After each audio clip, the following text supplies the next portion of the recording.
The House Criminal Justice Committee will come to order.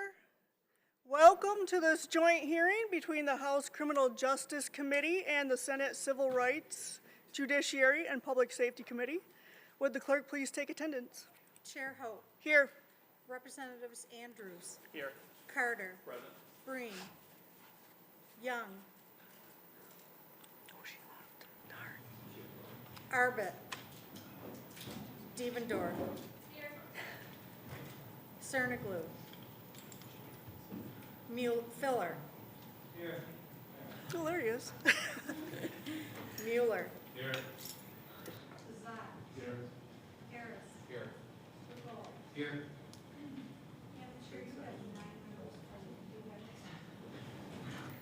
Thank you. Representative Carter moves to adopt the minutes from our June 27th meeting. Without objection, the minutes are adopted. Chairperson Chang, would you please call your meeting to order? Good morning. The Senate Committee, I need to use the gavel again. The Senate Committee on Civil Rights, Judiciary, and Public Safety is called to order. Will the clerk please call and announce the roll? Chair Chang. Here. Senator Schenk. Senator Voino. Here. Senator Irwin. Here. Senator Santana. Here. Senator Runstad. Here. Senator Johnson. Madam Chair, you have 5 members present. There is a quorum. Wonderful. I'll entertain a motion to adopt the committee minutes from the June 20th, 2023 meeting. Motion made by Senator Voino. Without objection, the minutes are adopted. Okay, we will now hear testimony on House Bills 4624, 4625, 4626, 4627, 4628, and 4629. And first we will have some of our bill sponsors come up, Representative Brenda Carter, Representative Morse, and Senator Santana. And go ahead and you can lead us off, Rep. Morris, whenever you're ready.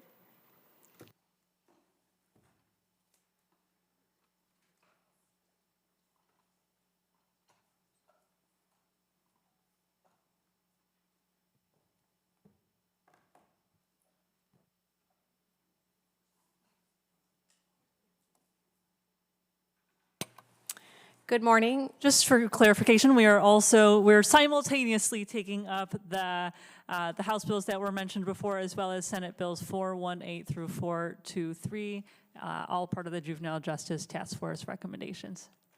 Just a clarification. Thank you so much. Eager to hear your testimony. Thank you to the chairs of this joint committee and the members of the committees for hearing these bills today. We are very excited to be before you presenting what the task force came up with for solutions to very difficult problems in our juvenile justice system. I am the sponsor of House Bill 4624, which increases the Child Care Fund county reimbursement to 75%. And as the House chair for the subcommittee for Health and Human Services appropriations, this is under Senator Santana and I's umbrella. And we hear very often in that work how many problems there are with the system and how much funding is needed to help fix those problems, because they're long-standing problems that have never had enough funding. And as a former county commissioner, I can say that, I do know that the state often places a lot of responsibility on our local governments and our counties without providing the necessary funding to carry out those responsibilities. And so, given the fact that our juvenile system is a huge responsibility for our counties, it really is critical that we provide the funding that's needed to help move the system forward in a positive way. And we also know that as a result of the COVID pandemic, the acuity of the children in the system is high and staffing is low. And so it is just a critical time for us to be putting this bill through, requiring the state to appropriate 75% reimbursement for the counties. Thank you.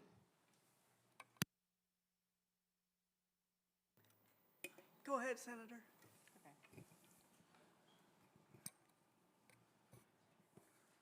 Good morning, members of the House and Senate committees. I know that, you know, we'll have several individuals speaking on this, these important pieces of legislation. I'm sorry, I can't hear you. You can't hear me? Uh-oh. Weird to hear. Okay, let me scoot over. I'll slide over, sure. Slide to the left. All right, here we go. Can you hear me now? Is that better? All right.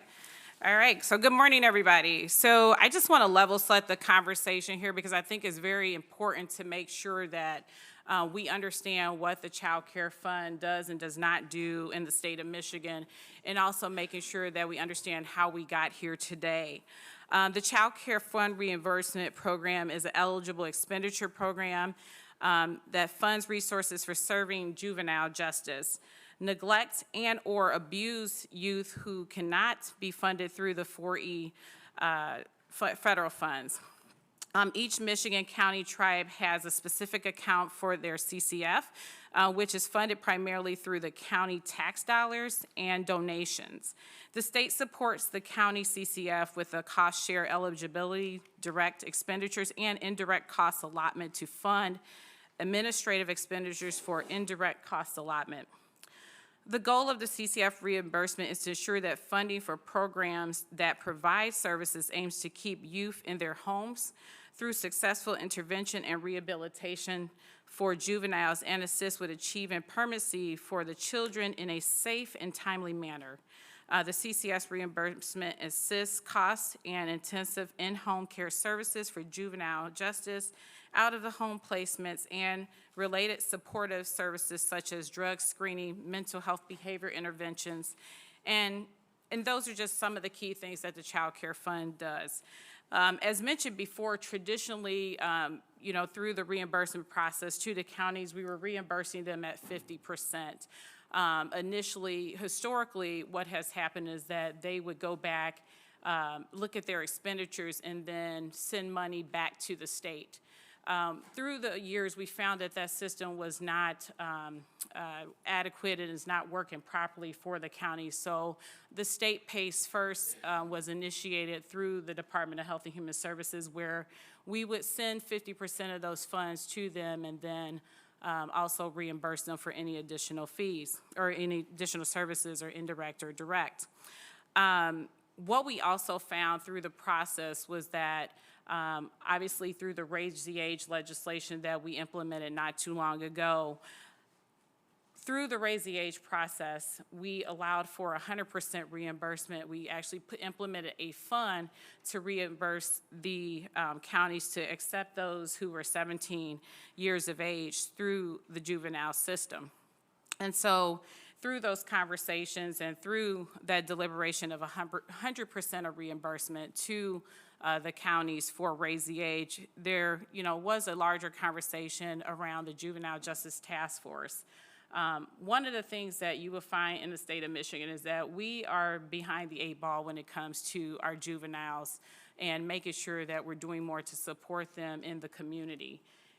Nationally, we are not where we need to be. We are, you know, traditionally we have had systems where we are putting them into treatment facilities, which has been statistically proven that we are not rehabilitating those kids or providing the proper treatment. And when they go back into communities, they are not made whole. And so nationally, we see where other states have implemented community-based support systems, working with the local community management organizations to help support the youth. And so one of the things that we have discussed through the Juvenile Justice Task Force is how do we best help support our kids right in the community. And so through some of the best practices, what we're doing now with the CCF Child Care Fund is making sure that we are enhancing the ability not only for reimbursement at a 75-25 rate to the counties, but also making sure that they are getting more support services within the community.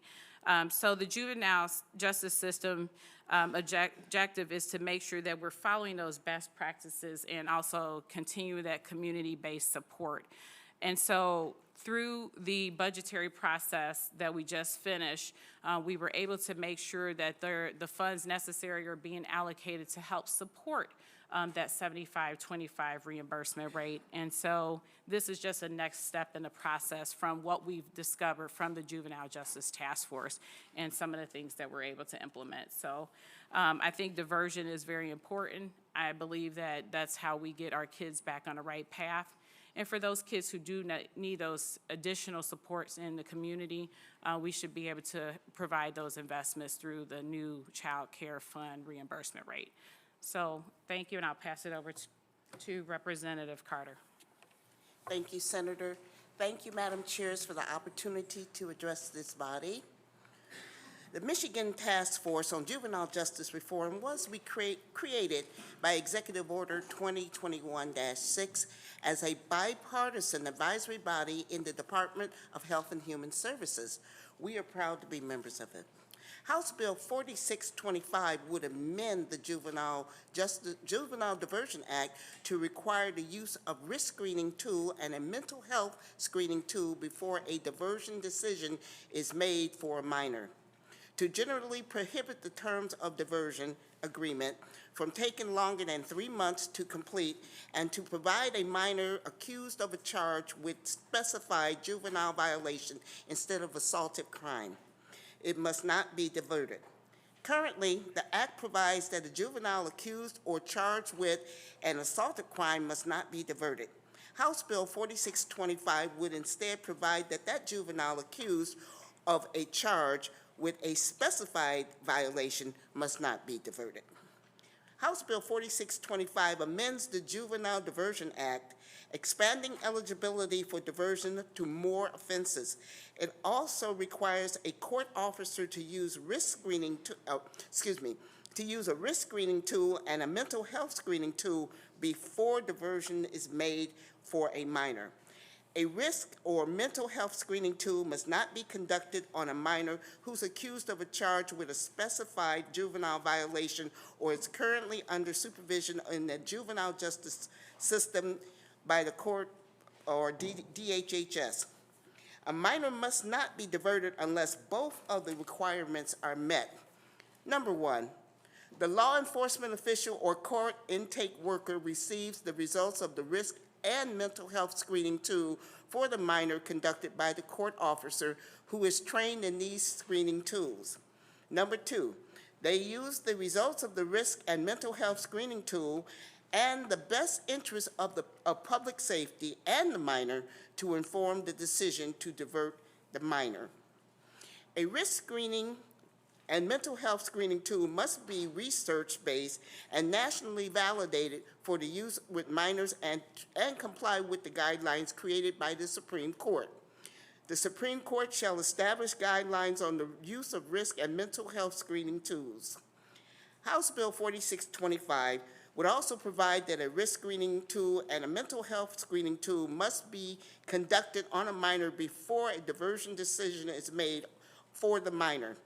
However, those screening tools must not be used on a minor who is accused or charged with a specified juvenile violation or who is currently under the supervision in the juvenile justice system, or by DHHS. Thank you, Madam Chairs, for the opportunity to explain this very important piece of legislation for our young people.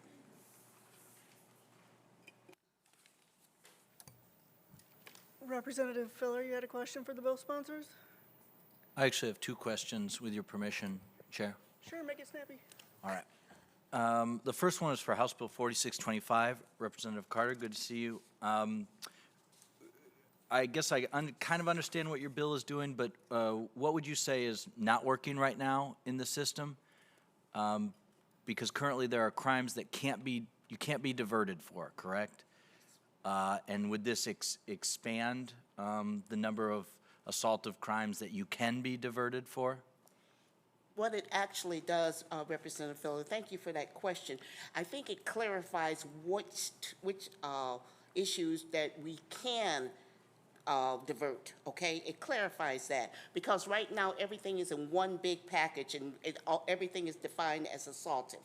Right now we're narrowing that down to alleviate some of the crimes that would not be considered assaultive. Do you know which ones? I would just say pretty much acting out.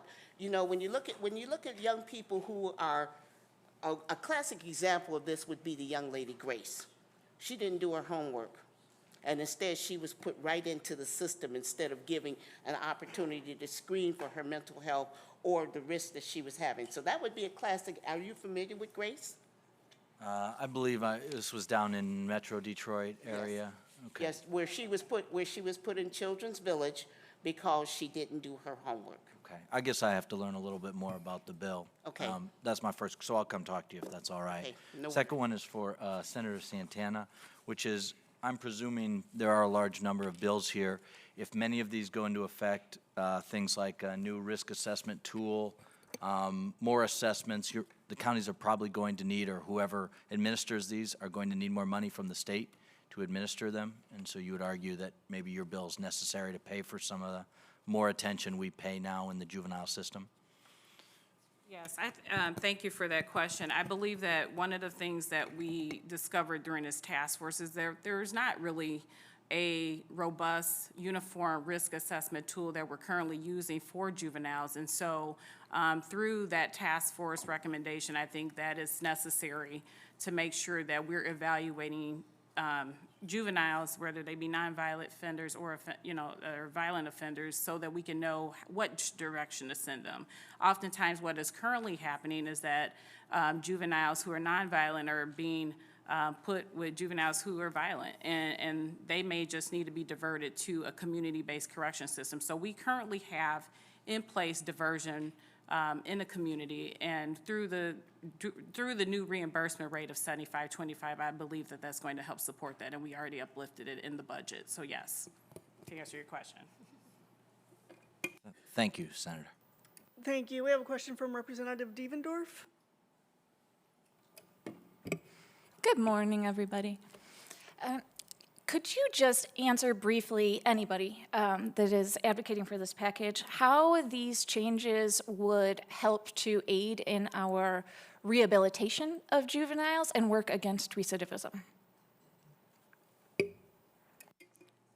Thank you for that question. I believe that one of the things that we've just discussed is that too many of our juveniles are being diverted to treatment programs, which it has been statistically proven that those programs are not helping to rehabilitate those individuals. And so those who can be diverted to community-based programs where they're actually having the ability to be in their community, work with community-based organizations to get them right on the right path, provide those wraparound services to families is very imperative. It's statistically proving that those programs work much better than what we are currently doing here in the state of Michigan.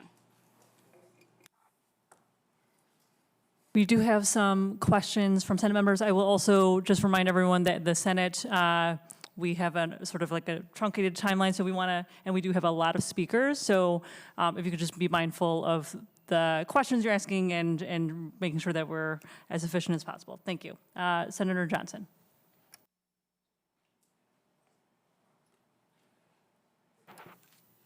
Thank you, Madam Chair. My analysis says that Senate Bill 419 expands this act to allow for diversion of all offenses, except for that specific list, and I can see the list. But my question is, what are some of the other types of offenses that are not currently part of the diversion program that the bill would be adding? For example, the list of offenses that would still be excluded under this bill includes first-degree criminal sexual conduct. Under the current law, are there any other levels of CSC offenses that were excluded from the diversion program? Thank you for that question, Senator. My understanding, under the current law, everything is included in that. And what the law is attempting to do is to carve out the more egregious offenses.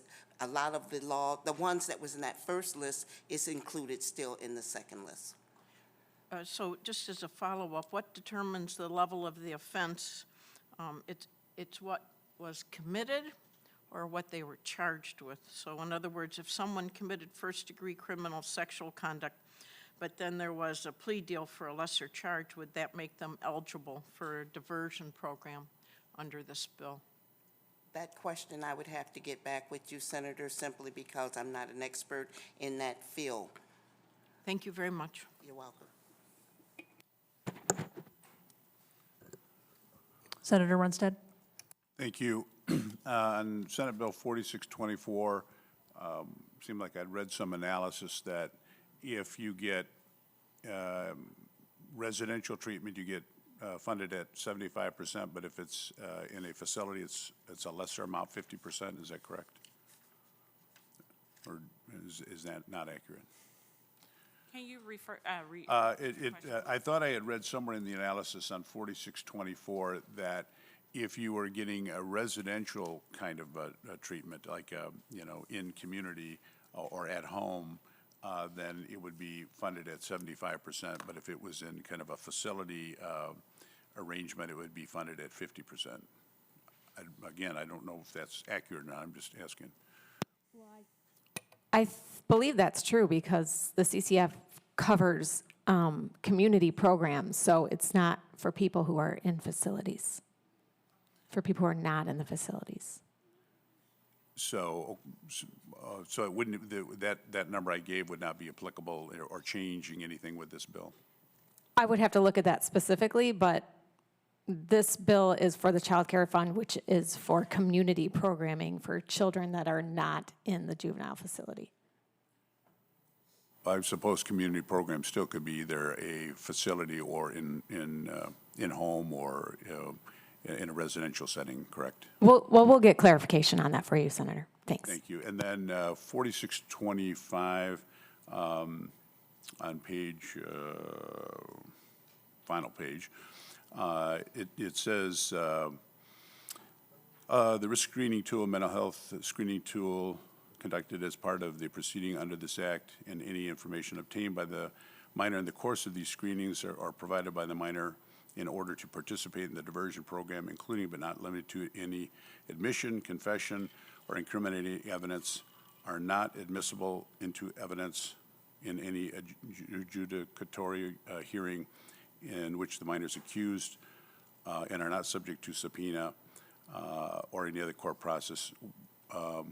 So I'm kind of confused that we're looking at a screening tool and mental health tool, but the part that says are any admission, confession, incrimination are not admissible into evidence in an adjudicatory hearing in which the minor is accused. Can you explain that to me? Thank you, Senator, for that question. And once again, I'm going to defer that to the people who can explain that to you. I'm not an attorney. Thank you, sir. Thank you, Representative Carter. And we'll hear from experts who will further explain the tool and the risk assessment process as we proceed here, so we're going to move on. Thank you.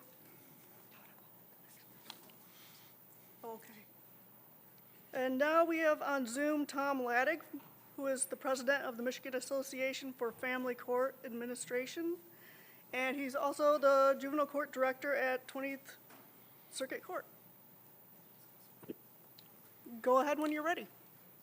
Right. Good morning, everyone, and thank you for having me in today. As mentioned, I'm Tom Laddick. I am the juvenile court director here in Ottawa County and the current president of the Michigan Association for Family Court Administration. I thank each of you for having me here today to provide testimony on the Justice for Kids Community Bills package. I was honored to be a member of the Juvenile Justice Reform Task Force and believe our work and the work of the legislature and many other stakeholders will ensure the reimagination of the Michigan juvenile justice system. There are many key points to this package of bills, all important to the enhancement of juvenile justice. I'm here to talk about funding and the importance of passing House Bill 4624 Child Care Fund. The current reimbursement model allows for 50-50 reimbursement for each dollar spent on at-risk youth participating in an in-home care program, detention, out-of-home residential placement. The model does not require using evidence-based and best practices to affect change in behavior of juvenile justice youth. And it does not require the use of validated screening instruments to make informed research-based decisions, and doesn't promote a robust diversionary process for lower risk youth. all important factors when considering how we treat kids best and make sure our communities are safe and affecting the right amount of intervention for youth in our communities. By expanding the child care fund reimbursement model to 75-25, we will require the use of these screening instruments to make informed diversionary decisions. As we sit here today and talk about certain laws and rules, these screening instruments will also help us inform how to make decisions around each individual youth and the behavior they're exhibiting. This will also be true in the post-adjudication, or what we call the probation area of the court system, the formal docket.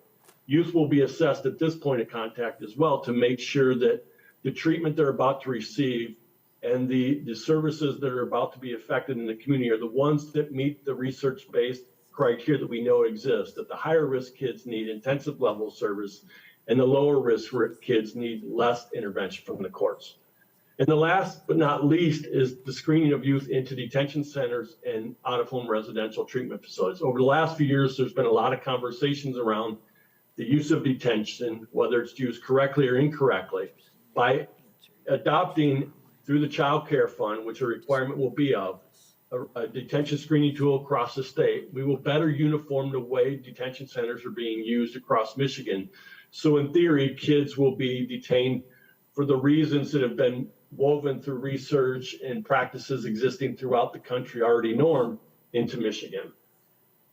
Justice by geography, disparity in services, and an ability to find services are all things heard throughout the reform process. In-home care should mean, to the best of our ability, to treat the youth and their family in the home or community.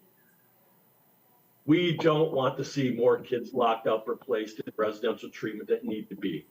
That will continue to be funded at a 50-50 rate. I believe a question earlier was, how will kids be treated in the community at a 75-25 rate? And that is by building out community-based services that we know exist by research and cultural practices in each of our local courts.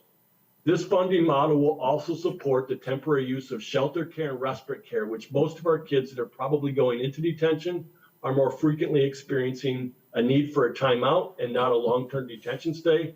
This funding model in its change will allow a 75-25 reimbursement for those kids entering shelter care or foster care to support the removal into a secure setting or a long-term residential treatment facility.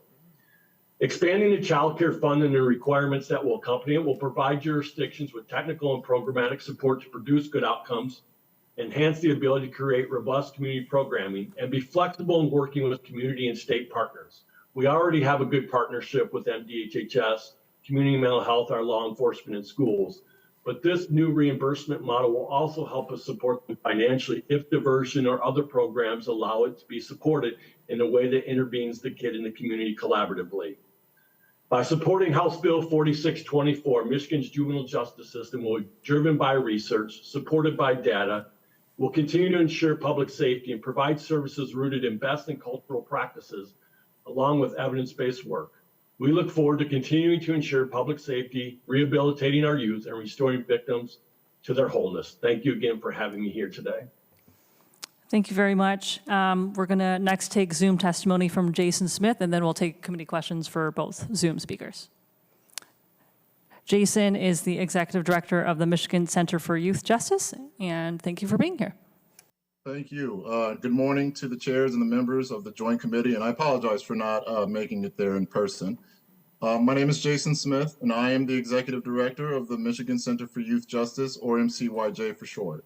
We are a statewide organization that advocates for a fair and effective justice system for children, youth, and young adults. In doing so, we hope to protect young people who become involved in the juvenile justice system and ensure they are provided with opportunities to achieve their full potential. And I'm here today to speak in support of this important legislation and the positive impact that it will have on Michigan's youth and families. Michigan's juvenile justice system bears a weighty responsibility to simultaneously ensure public safety and act in the best interests of the youth it serves. Striking this balance is no small feat, and the proposed legislation offers a robust framework to enhance our efforts in this direction. At MCYJ, we often hear from parents who share their experiences, detailing the challenges they faced in seeking essential services and treatment for their children, feeling as though the formal juvenile justice system was their only option. This recurring narrative underscores a pressing issue. Young people should never be placed in a position where entering the legal system becomes a prerequisite for receiving the support they need. And this brings me to the importance of expanding diversion.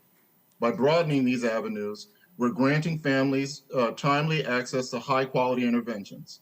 These early interventions are pivotal, especially when a young person begins to exhibit behaviors that could potentially lead them into the justice system. Expanding diversion will still ensure accountability measures are in place, but it also allows the limited resources of the formal juvenile justice system to be channeled more effectively. By diverting those who can be better served outside the system, we free up resources to focus on youth who genuinely require the more intensive supervision and oversight of the court. And as you've heard from other speakers, the cornerstone of this entire bill package is the proposed changes to the Child Care Fund. The increased state reimbursement rate for in-home services is a game changer. It incentivizes counties to expand their menu of community-based services, ensuring more children can thrive in their homes while receiving the support they need. This change is not just about funding, it's about empowering local jurisdictions to craft a true continuum of care, addressing the diverse needs of young people in their communities. Furthermore, the introduction of the detention screening tool is a monumental stride towards judicious decision-making. This tool will play a crucial role in ensuring that secure detention is reserved for cases where it's truly warranted, minimizing unnecessary or prolonged confinement. So in wrapping up, I'd like to reiterate that this legislation isn't just a set of proposed changes. It's a transformative vision of Michigan's juvenile justice system. It's a comprehensive blueprint that prioritizes the well-being of youth while ensuring the safety of our communities. As we contemplate its merits, let's recognize its potential to shape the futures of countless young individuals in our state. And I urge the committees to champion the enactment of this legislation, paving the way for a safer, more just Michigan. Thank you. Thanks very much, Jason. Now we do have a question from Senator Johnson. Thank you, Madam Chair. My job at one time was to do the psychological assessments at children that were in Children's Village. And so I have a question on, I'm not sure what the difference is between a risk assessment, a mental health assessment, and a risk and needs assessment, what the difference is between those.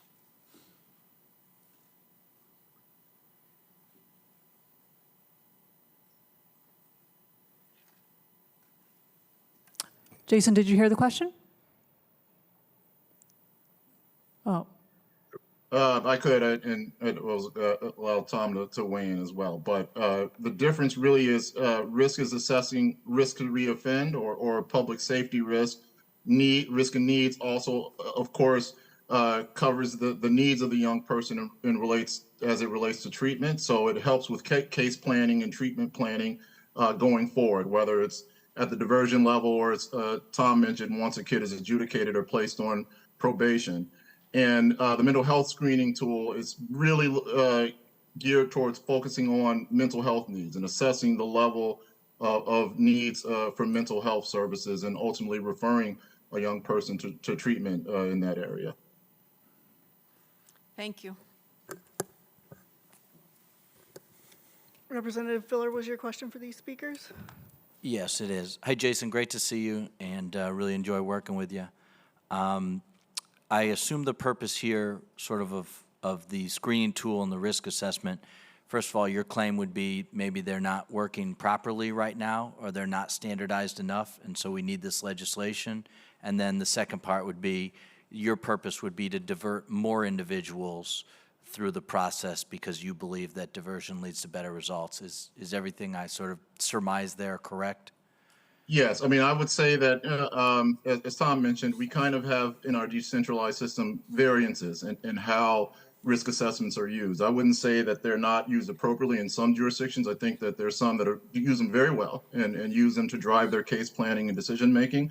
Others may not be using them to fidelity, and then there's others who may not be using a screening tool at all. So the goal is really just to try to standardize practice as much as we can in a decentralized system.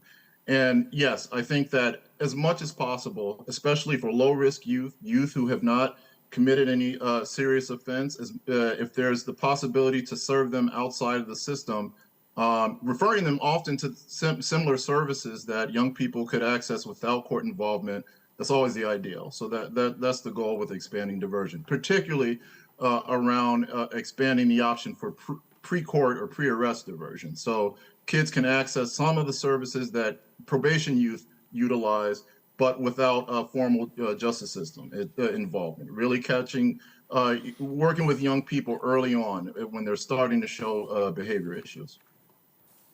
Thank you, Representative Harris, and then we need to move on. Do I not get to ask a question? I'm sorry? Do I not get to ask a Well, question? sure, we're going to move on from the House. Oh, I'm sorry. I don't know what's going on over there.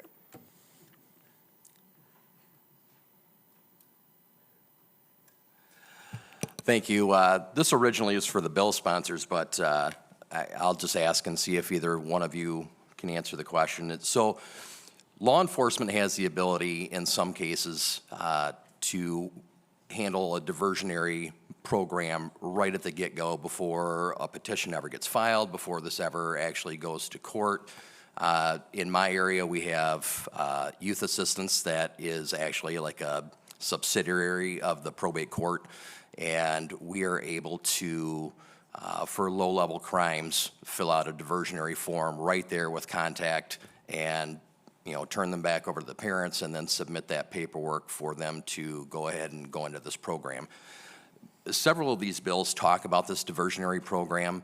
Would any of these bills change that process? Would law enforcement have to use a mental health screening or things like that, or a risk assessment prior to doing that diversionary program? Or are they going to now be in a predicament where they just send everybody to the court and then the court works out the diversionary program?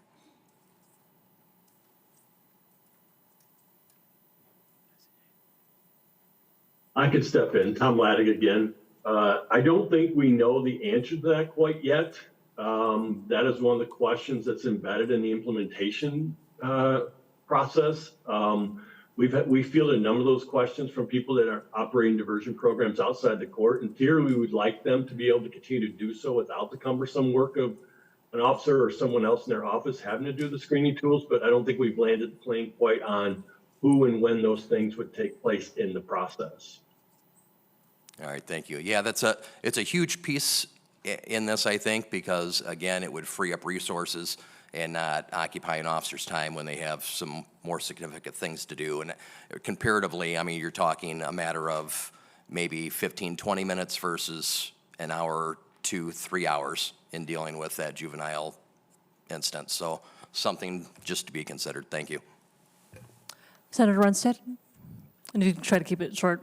Thank you. Mine are always short. Back to the question that I had before on the funding, I don't understand. There's a change apparently in the funding calculation. 2575, it sounds like, for more of a residential in-home.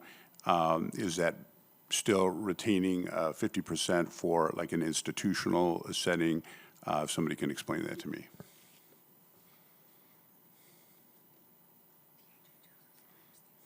Yes, the reimbursement model as written in the legislation would be 50-50 for secure detention and out-of-home residential placement, and 75-25 for community-based programming, treatment within the home and community, including shelter care and respite care. And so the change is going from 50-50 to both to 75-25 for the residential in this bill?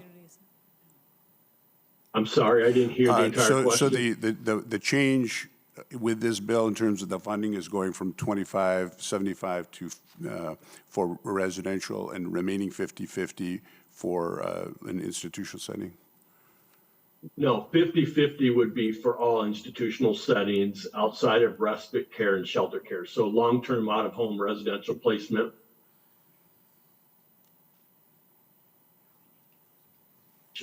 Those two items would remain at 50-50 in this reimbursement model. Thank you. Perfect segue. We have our guests, Susanna Strelli, as well as Demetrius Starling, both from the Michigan Department of Health and Human Services. Both come on up, and we're eager to hear your testimony.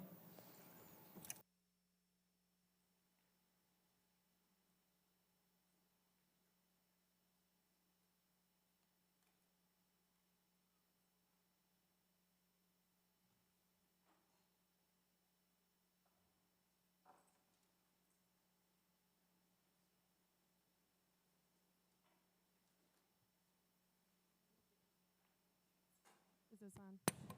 No, it's on. Okay, it's on. Good morning, Chairperson Chang, Chairperson Hope, members of the Senate Civil Rights, Judiciary, and Public Safety Committee, and members of the House Criminal Justice Committee. On behalf of the Department of Health and Human Services, we appreciate the opportunity to testify in support of the juvenile justice reform legislation. My name is Susanna Shkreli. I am the Director of Juvenile Justice Reform for the Michigan Department of Health and Human Services, and I am joined today by Demetrius Starling, Senior Deputy Director of the Children's Services Administration. In June of 2021, Governor Whitmer signed Executive Order 2021-06, establishing the Task Force on Juvenile Justice Reform, co-chaired by Lieutenant Governor Gilchrist and Chief Justice Clement. The task force led a data-driven analysis of our juvenile justice system and recommended proven practices and strategies for reform grounded in data, research, and fundamental constitutional principles. The Governor's Task Force on Juvenile Justice was charged with developing ambitious and innovative recommendations for changes in state law, policy, and appropriations to improve youth and family outcomes. Many task force recommendations are currently underway, including the launch of the Residential Advisory Committee, which will help address systemic issues impacting our residential facilities across our state. Additionally, the department kicked off the Michigan Youth Juvenile Justice Advisory Council. Council members are former juvenile justice youth who are passionate about sharing their voices to better reform the system. This bipartisan package of bills comes before you with a broad consensus of local, state, and federal stakeholders. These bills align policies and practices across the juvenile justice continuum with research and best practices, including an increase in the reimbursement rate for community-based services from 50 to 75%. Expanding diversion opportunities for youth who do not pose a public safety risk. Creating statewide implementation of predisposition risk and needs assessments. Requiring utilization of a risk screening tool and mental health screening tool to determine whether a case should be placed on the consent calendar. The bills would also require courts to consult with the results of a detention screening tool before a juvenile may be detained in a secure facility before trial. It would also create a statewide juvenile public defense system that follows best practice standards. It would also allow the department to adjust the juvenile justice residential per diem as needed. And finally, it would also repeal the juvenile's obligation to reimburse the court of fees and fines associated with their juvenile case, excluding reimbursement for restitution for victims. The bill package before you today is an important piece to reforming our system by prioritizing statewide evidence and research-based practices. Passing these bills will guarantee that all youth benefit from evidence-based data-driven principles. This approach will help to ensure that youth across our state, whether they're from downriver, up north, or central Michigan, receive similar opportunities for support within their very own communities. Once the legislation is enacted, we will begin to see positive changes. We will see that youth across our state will be screened prior to detention for their risk level. And in many cases, instead of being placed in detention, they will be returned home and offered services to help address their needs. We can expect to see that when a family is not functioning well, and when there's an altercation in the home, instead of removing the youth from that home and further isolating them, we would now be able to give them better opportunities and their family for multi-systemic therapy and keep the family intact. These are just two examples of how we can expect our system to change for the better. In order to transform our juvenile justice system, we need more than just legislation. We need both a change of practice and one of culture. We need to do everything in our power to ensure that youth are treated equitably across our state and that they are given the opportunity for services to flourish in their communities even after they touch our system. A big part in how we do that is how we fund the juvenile justice services in our state, and that change in reimbursement rate that will now prioritize community-based treatment over detention. Here to talk more about that is my colleague Demetrius. Thank you. Thank you, Susie. Can you all hear me? Yes. Okay. Good morning, Chairperson Chang, Chairperson Hope, and members of the Senate Civil Rights, Judiciary, and Public Safety Committee, and members of the House Criminal Justice Committee. On behalf of the Department of Health and Human Services, we appreciate the opportunity to testify in support of the juvenile justice reform legislation. The Child Care Fund is a funding source serving juvenile justice, neglected and/or abused youth who cannot be funded through our Title IV federal funds. The state supports the county child care fund with a cost share on eligible direct expenditures and an indirect cost allotment to fund administrative expenditures.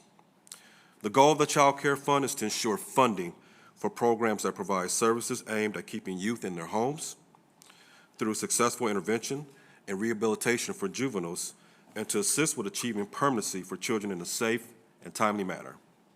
Currently, the child care fund assists with costs for intensive in-home services, juvenile justice out-of-home placements, and related supportive services such as drug screening and mental and behavioral health interventions. The bill's proposed enhancements to the child care fund that will enhance supports for delinquent youth at the front end of our systems. The enhancements establish a minimum framework for juvenile justice best practices statewide. The best practices will be supported by an increase in the community-based services reimbursement rate for counties and tribes to incentivize and support the development, expansion, and strengthening of community-based services and formal alternatives to detention and incarceration. Research demonstrates that youth are best served in their own communities, where they can best practice their skills and thinking patterns in their home environments. Often, families of youth need services and support as well to help the youth adapt to these new behaviors. Increasing these type of services reimbursable through the Child Care Fund and the percentage of reimbursement incentivizes keeping families together and enabling local providers who know their community best to create what they need to thrive.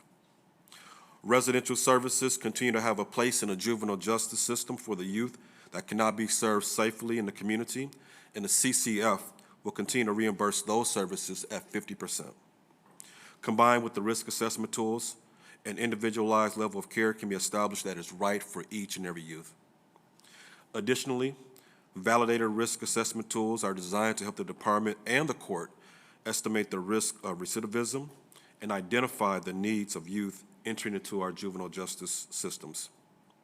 These tools provide valuable information about the juvenile's behavior and mental health at key decision-making points throughout the court case. The tools help inform decisions about appropriate placements, level of supervision and interventions, and beneficial services. These tools also identify needs and characteristics of a youth that may be driving factors behind delinquent behaviors, such as mental health or substance use disorders, a lack of positive support systems, or pro-social activities. Institutional placements are not the right solution for all youth, and the risk assessment tools can help identify youth that can be best served in their homes within their communities. Youth can make positive changes to their behavior with proper supports and services, and the use of these risk assessment tools can help identify the specific individual areas to target for change. The validated risk assessment can provide valuable information to the court to help decide if a youth should be released back to their parents safely or if a secure detention is the only option. Avoiding unnecessary time in a secure detention facility ensures that a youth who commit lesser delinquent acts are not exposed to more serious delinquent behaviors within a secure facility population. So again, thank you all for having us here today. The legislation is an important step in improving Michigan's juvenile justice system.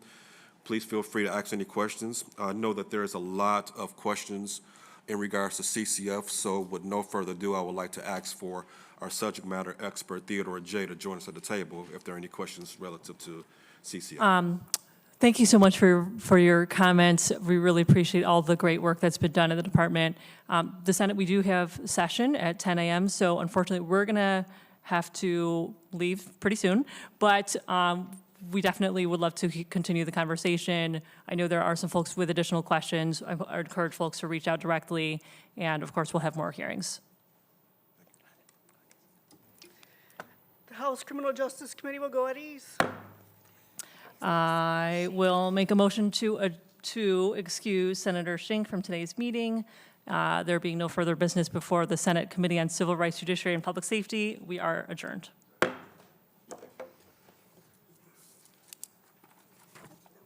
Yeah, I think so. do it again next week? Yeah. Okay. I think so. Let's let's double check, because we're trying to figure out some other moving pieces. So, yeah. Thanks. Thanks, Jackie. Just gonna read Clean up our stuff when you're finished. Okay.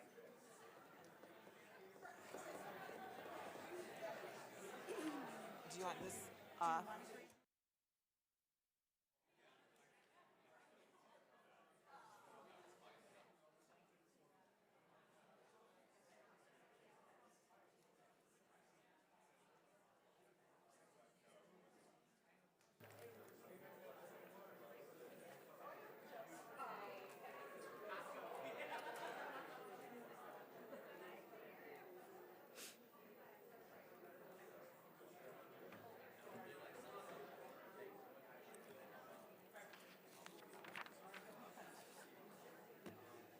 These are all my cards here.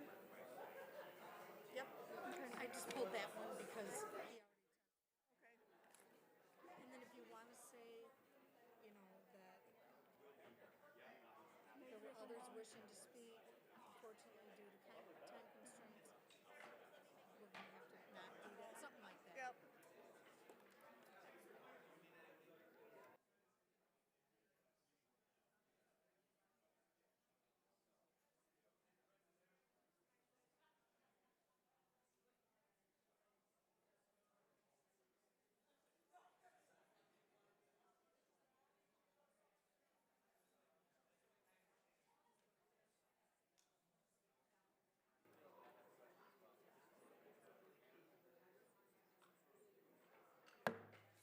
The House Criminal Justice Committee will return to order.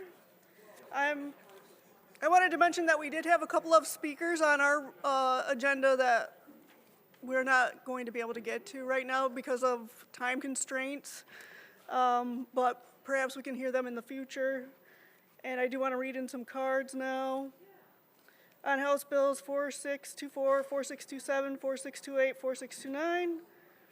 Keith Den Hollander from the Christian Coalition supports the bills, does not wish to speak. Trevor Van Dyke from the State Court Administrative Office supports all the bills, does not wish to speak. Jen Peacock from the Michigan Center for Youth Justice supports what I believe are all the bills, 4624 through 4629, does not wish to speak, and the Senate bills as well. Matt Saxton from the Michigan Sheriff's Association generally supports the package, does not wish to speak. John Cooper from Safe and Just Michigan supports the package, does not wish to speak. Samantha Gibson from the Michigan Association of Counties supports the bill and did wish to speak, but we may hear from her at a future meeting. Nathan Triplett from the State Bar of Michigan supports House Bills 4624, 4625, 4626, 4627, 4628, and 4629. Does not wish to speak. Did I say that? Okay. Demetrius Starling and Susie Shkreli, from the Michigan Department of Health and Human Services support the bills, and we heard from them. Brandon Lanyon from the Prosecuting Attorneys Association of Michigan supports 4624 through 4629, does not wish to speak.